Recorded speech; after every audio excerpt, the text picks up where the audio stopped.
Assalamu alaikum. Good morning, class. I welcome you all to Dr. A.Q. Khan School System Shahwazi Campus, Kohat online class. In today's SST class for grade 7, we are going to start our next unit, which is chapter 4, Minerals and Natural Resources of Muslim World. Now, what do you mean by minerals? Minerals are the naturally occurring elements and substances that we use to generate our revenue. Alright, and natural means that is occurring naturally, ठीक है, by the God. कुदरती तौर पर वो पाए जाते हैं, इंसान उनको क्रिएट नहीं करता. So mineral and natural resources are your मादनियात और कुदरती वसाइल मुस्लिम ममालिक के. ठीक है, we'll start the reading. Our first natural resource is oil and natural gas. While so much of the Muslim world is not fertile for agriculture because of the lack of water or poor soil, it is by far the most important region of the world for producing oil and natural gas. They are telling us, वो हमें कह रहे हैं कि ज़्यादातर जो मुस्लिम ममालिक है वो खेती बाड़ी और फसल उगाने के लिए ज़्यादा फर्टाइल नहीं है, ज़रख़ेज़ नहीं है, क्योंकि वहाँ पानी की कमी होती है और वहाँ की जो ज़मीन है वो ज़्यादा अच्छी नहीं, ज़रख़ेज़ नहीं है. ठीक है, उसके बाद वो कह रहे हैं कि ये इसके साथ जो है वो उनको एक ये बेनिफिट है कि अगर वो उस पर कुछ उगा नहीं सकते तो अल्लाह ताला ने उनको दूसरी तरह से नवाजा हुआ है, और वो ये है कि ये वाला लैंड जो है ये ऑयल और नेचुरल गैस प्रोड्यूस करता है. Alright, these are extremely valuable for exports as the whole world is desperate for petroleum and also for helping to develop industries in Muslim world. अब वो कह रही हैं कि ये जो चीज़ें हैं ये बहुत ज़्यादा कीमती होती हैं, ठीक है, ताकि एक्सपोर्ट करने के लिए, क्योंकि जो जितने भी ममालिक हैं उन सबको पेट्रोलियम की ज़रूरत होती है, वो उसको हासिल करने की उसमें लगे रहते हैं, चाह में. ठीक है, और वो ये भी चाहते हैं कि वो मुस्लिम वर्ल्ड में आके उधर इंडस्ट्रीज़ डेवलप करें और अपने लिए ख़ुद निकालें. ठीक है, This area produces a third of the world's output of oil and 15% of natural gas.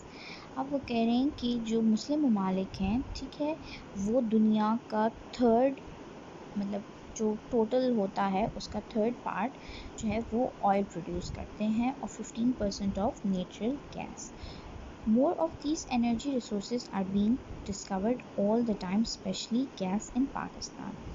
अब वो कह रहे हैं कि और भी ज़्यादा नेचुरल सोर्सेज जो हैं वो दिन ब दिन दरियाफ्त हो रहे हैं. ठीक है, और स्पेशली जो है वो गैस जो है वो पाकिस्तान में अक्सर निकल आती है. आपने सुना भी होगा कि मुख्तलिफ़ जगहों पर निकल रही है gas. Iraq has huge reserves of oil, third in order after Saudi Arabia. Iran is second, but today for political reasons Iraq is banned from exporting more than a small amount. Iraq जो है उधर तेल के जो हैं वो बहुत ज़्यादा रिज़र्व्स हैं. ठीक है, वहाँ बहुत बड़ी तादाद में तेल पाया जाता है, और सबसे पहले सऊदीया है, उसके बाद ईरान है, और तीसरे नंबर पे आपके पास इराक़ आता है. मगर कुछ सियासी वजूहात की वजह से, रीज़न्स की वजह से इराक़ के लिए एक स्पेशल उन्होंने अमाउंट वो कर दिए, स्पेसिफ़िक अमाउंट कर दिए कि इससे ज़्यादा वो एक्सपोर्ट नहीं कर सकते.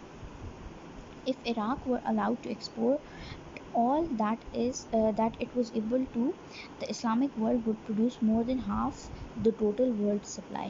अगर उन्होंने इराक़ को अलाउ कर दिया कि वो अपना जो है वहाँ जो तेल निकलता है वो एक्सपोर्ट करना शुरू कर दें, तो जो टोटल मुस्लिम वर्ल्ड है वो half of the world total oil supply जो है वो इतना ज़्यादा प्रोड्यूस करेगा. ठीक है, मतलब तेल बहुत ज़्यादा पाया जाता है हमारे यहाँ मुस्लिम वर्ल्ड के area. Other states such as Bahrain, Qatar and Abu Dhabi in UAE also produce large amounts of oil. इसके अलावा वो कह रहे हैं बहरीन, कतर और अबू धाबी जो हैं वो भी बहुत ज़्यादा तेल जो है वो प्रोड्यूस करते हैं. Abu Dhabi has 9% of the world's oil reserves and 5% of natural gas reserves. जो अबू धाबी है हमारे पास, उधर 9% जो है वो दुनिया के ऑयल रिजर्व्स हैं, उनके वहाँ निकल रहा है तेल, ठीक है। और 5% जो है वो नेचुरल गैस के रिजर्व्स है, वहाँ से उनके लिए नेचुरल गैस जो है वो निकल रही है। In 2007, Pakistan produced about 22.6 million barrels of crude oil. This may seem a large amount, but remember that Saudi Arabia pumps out this amount every 2 days. Pakistan does, however, have some very valuable natural gas fields. अब वो कह रहे हैं कि 2007 में पाकिस्तान ने 22.6 million barrels of crude oil, जो खाम तेल था, जो रिफाइंड नहीं होता, ठीक है, वो प्रोड्यूस किया था।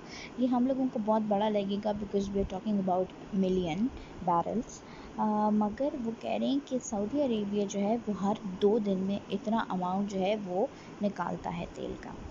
फिर वो कह रहे हैं कि पाकिस्तान के पास जो है बहुत ही वैल्यूएबल, कीमती जो हैं वो नेचुरल गैस फील्ड्स हैं, सुई गैस की, ठीक है।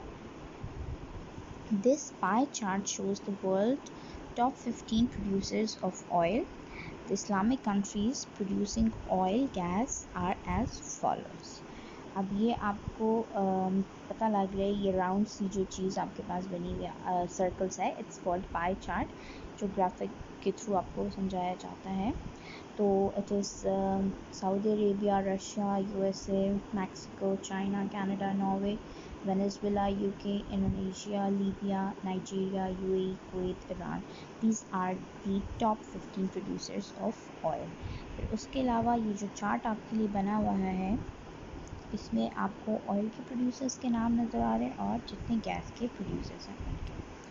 While the USA is the second largest producer of oil, it consumes twice as much as it produces, so that it has to import huge amount. USA जो है आपका, जो America जिसको कॉमनली कहा जाता है, वो जो है वो सेकेंड लार्जेस्ट प्रोड्यूसर है ऑयल का। वो इतना ज़्यादा तेल प्रोड्यूस करता है, मगर वो इससे डबल जो है वो खुद कंज्यूम करता है, जिसकी वजह से उसको बहुत ज़्यादा तेल जो है वो इम्पोर्ट करना पड़ता है। From the Muslim world, only Iran comes in the top 15 consumers of oil, and even then it produces 3 times as much as it uses. फिर वो कह रहे हैं कि मुसलमान ममालिक जो हैं उनमें जो ईरान है वो सिर्फ टॉप 15 कंज्यूमर तेल इस्तेमाल करने वालों में आता है, मगर इसके बावजूद वो 3 टाइम्स ज़्यादा प्रोड्यूस करता है जितना उसको चाहिए होता है। फॉर एग्ज़ाम्पल मुझे 1 टन चाहिए होगा, मगर मैं उससे ज़्यादा प्रोड्यूस कर रहा हूँ, ठीक है, एक्सपोर्ट करने के लिए। Most of the oil used by Iran is for industry and for turning sea water into fresh water. वो कह रहे हैं कि जो ज़्यादातर ईरान में ऑयल यूज़ होता है वो इंडस्ट्री के लिए यूज़ होता है, और उसके अलावा वो सी वाटर को, ताज़े पानी के, उसमें सी वाटर जो होता है वो ड्रिंकेबल नहीं होता, उसको आप पी नहीं सकते, ठीक है। तो उसको रिफ़ाइन करने के लिए, उसको ताज़ा पानी बनाने के लिए, ताकि वो कंज्यूम कर सकते हैं, वो अपना ऑयल यूज़ करते हैं। Quite apart from its most use as fuel, oil is the raw material for many other products.